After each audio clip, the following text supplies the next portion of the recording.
All right, guys, so we're going to do the first weigh-in of this cut on video. Weighed myself earlier this week and just kind of throughout the week. So haven't weighed myself since the beginning of my cut.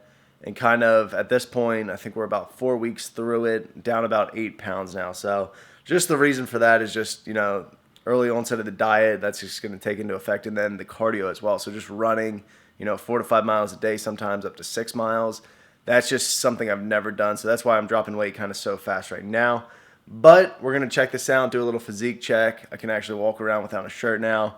Losing my cellulite. I actually was getting cellulite like on my sides, on my butt. It was pretty crazy, so I've never seen that before, but that's when I knew it was time to start dieting before January 1st even kicked in. So we'll check the weight right now. All right, so the camera's about 2 pounds, so about 219 flat this morning, because this is at least 2 pounds. And quick little physique check, still holding quite a lot of fat. Can actually see some abs now, but that was probably the just kind of most out of shape I've gotten for a while. So I just started kind of noticing all the effects, kind of was getting like cellulite right here, like when I went like that. I can still see it a little bit. Something I haven't had those stretch marks or anything like that since I was a little kid. So definitely had to take care of that. And I even with my breathing and every day, when you're not all the way bulked up to, for me, it's 226, 227. That just like takes a toll on me and I just feel uncomfortable. I feel great right now. So especially going into the summer and when it gets hot in Texas, that's miserable when you're all bulked up. So I definitely want to be cut for that too. So I don't know if I got that on camera. I was trying to film a little B-roll for the breakfast shots. I had the camera in the hand, bringing the bacon out with the other one with the oven mitt, and spilled the grease everywhere. So pause for about 15 minutes, and then we'll get back to the video while I clean this up.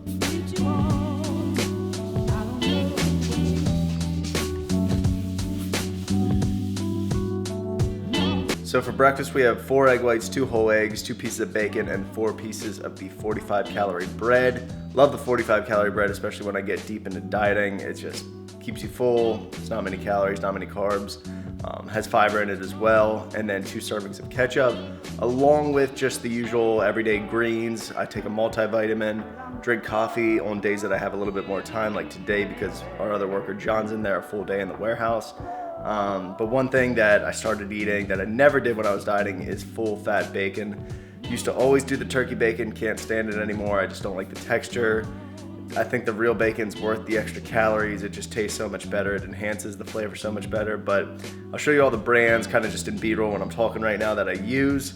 But this is breakfast. Pretty much whenever I have time, it's always eggs. If I'm short on time, I'll do something like protein and cereal, mix that up, just down it and go. But this is gonna be the usual go-to. So just arrived at the warehouse right now. It's an absolute beautiful day. It's January, 75 sunny, cutting the grass out here. It smells like spring. So the thing about Texas is it does get hot in the summer, but the winters, you just can't beat it, especially when you're from the Northeast. I remember waking up in the winter, the ground was like rock hard from it being just frozen. You would just warm up your car for like 20 minutes and still couldn't get the ice off of it. This is when Texas crushes the Northeast, but we're gonna walk in here today, get some work done. We were busy yesterday, kind of doing a big loss sale and everything like that, but we have a lot of changes here right now, and I'll have John kind of explain what we're doing. We're kind of switching off from UPS and DHL, are 2 of our main shipping services, and consolidating that into FedEx. So kind of going through all the carriers, and now we're using FedEx, but I'll have John kind of explain why we're doing that.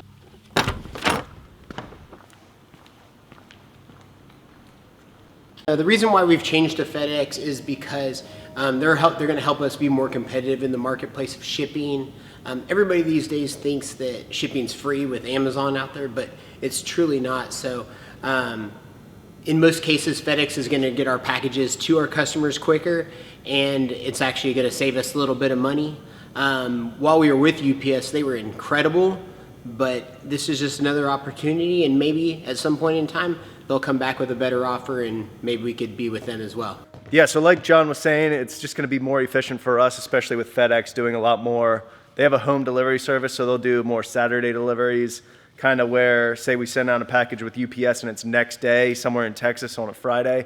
That customer wouldn't get that till Monday. With FedEx, you would get that Saturday. So things like that. a little bit more cost efficient, quicker.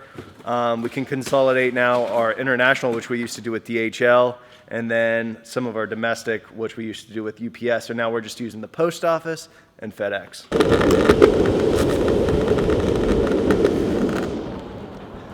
All right, tell me what you're doing. 2/3 of the way there. Starting to get a little tired, but feel pretty good still. All right, so we got a run going right now this morning, beautiful run. We're doing 6 miles. I'm about 2/3 of the way there right now, but I can tell, especially the last couple of weeks, just how much my cardio has improved. The fact that I can talk to the camera now.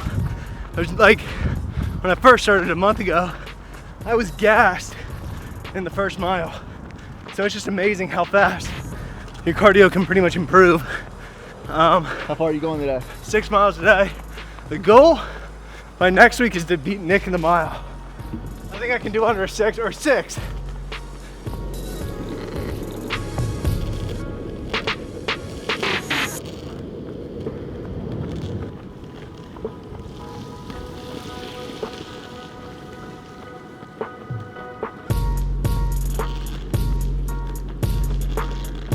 One thing I started everyday running.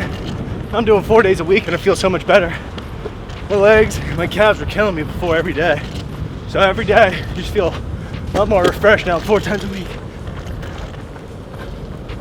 All right, so 6 mile run is done. I feel pretty good, like my cardio, and it's crazy to think I can do that in a little over a month, like 1 mile 6, and I'm still able to talk. It's really usually just my body that kind of starts to break down and hurt, like my calves hurt real bad. So that's the first thing I stretch. I'll come in here. I always try to stretch once a day now. Yesterday was the first day I missed in a month. And I think it's just keeping myself accountable. You know, I'm not gonna run every day. That's like 4 days a week. I'm not gonna lift every day. That's only 5 days a week. But stretching is something I have to do every single day. So the first one, I'll do whatever calf stretch I can do. Just lean on a box or a wall and just get my calf right here and plant my foot and lean. Because man, my calves get like all jacked up when I run sometimes. They'll either cramp or they'll just like start to fill with pain and everything. So I'll actually do this stretch at least throughout the day. This is the only one I do throughout the day. Start right here, get down and just do a lunge. Stretch, it'll kind of get my hips, my thighs, my groin all in one. Do both sides. I'm not gonna do the usual counts I'm just gonna show you guys what I do. So usually I'll do like a 20 count, 10 to 20 count, but just a basis of what I'm doing. Then this is my favorite one. If your hips are bad, you can't beat this stretch. You wanna put your leg kind of parallel to your chest and then bring your chest to the ground. When you first start doing it, you're not gonna be able to get it to your ground because you're gonna be tight. You're gonna go as low as you can go, bring your chest to the floor, leave it there, and that is gonna get that hit, because people's hips, especially if you squat or if you're sitting at a chair all day, your hips will get so tight. As far as hamstrings, I'll do tons of different variations. Literally just sit here, kind of go down, touch my toes, do both sides. I'll bring this thigh in, touch the toes, do that one, and then a third variation for hamstrings is another great one. We'll go over here to the glute ham.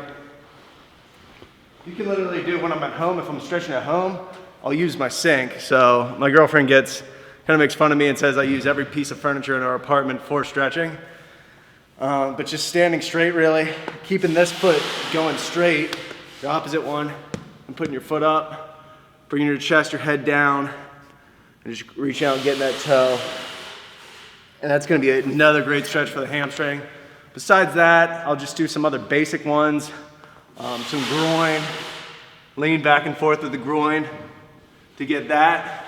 And then for upper body, I'll do just different ones, grabbing the elbow, bring it back. I'll get a band and just kind of stretch it back here and leave my arms right here tight. And that's gonna stretch out my shoulders, my arms real well, because that's the tightest part of my body. Lower part, I'm always accountable and stretch that, but a lot of people underestimate how they need to stretch their upper body. The last one I really do is just the obliques. I'll go right here and lean, and that's gonna stretch out this right here. So those are the main ones I do. Sometimes I'll add in some extra ones if I'm real tight or if I just want to do, kind of look up some new ones or whatnot, but really just thighs, hips, hamstrings. Those are really going to get tight. For me, my calves. And like I said, do it every day. I think it's one of the most important things. Can I go ahead and do the 3-meat plate? And could I do 3 servings of the grilled teriyaki chicken with white rice? That's it. Panda Express is my favorite. So I have to pull up and wait about 5 to 10 minutes for this chicken teriyaki because just got 6 servings. 3 servings for me, 3 servings for John, so clearing the amount of chicken teriyaki. Meal number 2 right now, I'll put the calories, the macros up on the screen, but this is my favorite go-to for fast food. For fast food, I used to recommend like Subway and places like that, but I'm kind of sick of that for dieting. I remember my first bodybuilding show, whenever it was like my refeed day, I would go to Subway and that was the best treat. But Panda Express, the chicken thigh meal, white rice, get the 3 meats, so 3 servings of chicken thighs, white rice, that's pretty much perfect. It's still lean, not a lot of fat, a lot of protein, still get some carbs. So this is my favorite go-to. I usually eat this probably like twice a week. So me and Nick are filming an arm workout today on his channel. So I'm not gonna film a ton of stuff, but just one exercise we love doing. This is killing me because I usually don't do 15 reps on buys, but we're doing like 5 exercises for biceps, 15 reps. Everything's 15, and then we're gonna do 5 exercises after this for triceps. But one of the ones we're doing right here is Zottman curls. It's one of the first ones I've ever learned. It's in the Arnold Encyclopedia, and that was one of the first books I've ever read on weightlifting. So it's just gonna be a curl up with dumbbells, turn the wrists, 3 count on the way down, rotate again, 3 count on the way down. You're gonna build some big forearms with this one. Quit playing with your dinghy.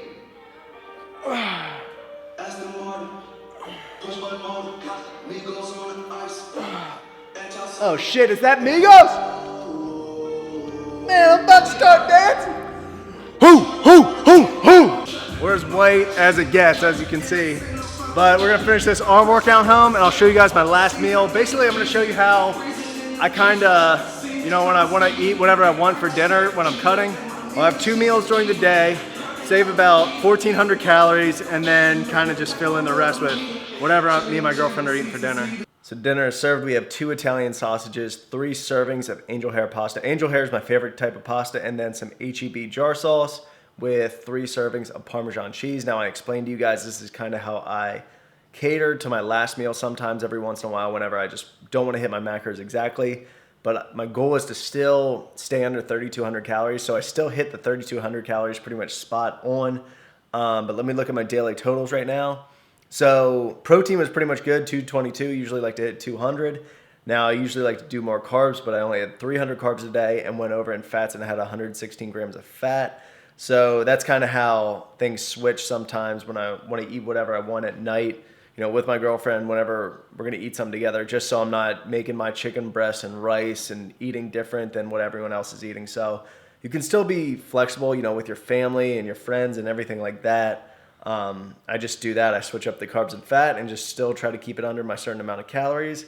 So that's my meals a day, just 3 meals a day, and I hit that 3,200 calories. So finishing this day outside, just sitting on the back porch, it is just absolutely beautiful. You can't beat this. Middle of January, 75 degrees, just awesome outside. I was doing some electric skateboarding earlier after work, but I just love this. But want to finish talking, in this video about the sponsor of this and just a company that's been helping me out a ton. We used previously, and you'll see Nick and myself, talk about them a lot, and that's designcrowd.com. Just an awesome company who, if you're starting out a brand or anything like that, and you guys have probably, if you've seen my previous videos, me talk about them before, they actually, I believe, designed this hat because this was in the beginning stages of Lost Supply Apparel. So when we first started doing Lost Supply Apparel and the clothing, we needed help with kind of coming up with designs and different things like that. That wasn't really what we had expertise in. And if we wanted to put some work into it, it just took a little bit long for us, especially in the beginning, to focus on. So we outsourced that and we used designcrowd.com to just get our designs, get our logos, and kind of allowed us to do the other things like marketing, YouTube, the back end, packaging and shipping. So if you are, looking to start a clothing company, looking for any logo design, anything like that, check it out, designcrowd.com. It's awesome. They have thousands of artists on there. You pretty much just submit what you want. They'll come back, submit a bunch of proposals, and then you pick the one you want. And it's just super simple, super easy to use their website. And I just highly recommend it. It's really good people over there as well. We've done these videos before, have gotten tons of phone calls as well, especially from our customer service staff at BPN, and we always recommend it. Whenever anyone calls in, they'll always kind of call in, say, I heard you guys talked about this company in a video. We always say it's designcrowd.com. So check them out, guys. It's just user-friendly, a great company, like I said. But that's going to be the video. I hope you guys enjoyed this one. I will see you in the next one.